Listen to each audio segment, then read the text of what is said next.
शिराळा तालुक्यातील चांदोली धरणाच्या पाणलोट क्षेत्रात मुसळधार पाऊस सुरूच आहे, त्यामुळे वारणा नदीला महापूर आलाय।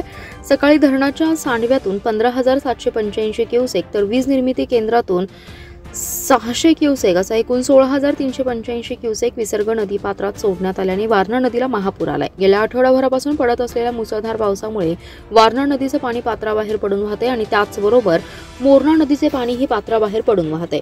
कोल्हापूर जिल्ह्याला जोडणारा मांगले काखे पूल आणि एक बंधारा पाण्याखाली गेल्यामुळे या मार्गावरची वाहतूक ठप्प झाली। वारणा नदी पाणलोट क्षेत्रात गेल्या आठवडाभरापासून पडत असलेल्या मुसळधार पावसामुळे वारणा मोरणा नद्या पात्राबाहेर पडून वाहत आहेत।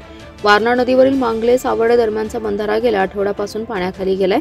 त्याचबरोबर मोरणा नदीवरील मांगले कांदे दरम्यानचा मांगले शिंगटेवाडी दरम्यानचा पूल पाण्यावर असल्यामुळे या मार्गावरील वाहतूक बंद झाली आहे। आरळा स्टँड रोड परिसरात दुकानगाड्यात पुराचं पाणी शिरले। चांदोली परिसरात मुसळधार पाऊस सुरूच असून जनजीवन विस्कळीत झाले। चांदोली परिसरातील मोबाईल यंत्रणा बंद अवस्थेत आहे। वीज ही वारंवार खंडित होते। चांदोली धरणाच्या पाणलोट क्षेत्रात गेल्या 6 ते 7 दिवसांपासून अतिवृष्टीचा पाऊस सुरू आहे। गेल्या 24 तासात धरण क्षेत्रात 73 मिलीमीटर इतक्या अतिवृष्टीचा पाऊस झालाय। चांदोली धरणातून होत असलेल्या पाण्याच्या विसर्गामुळे वारणा नदीला महापूर आलाय।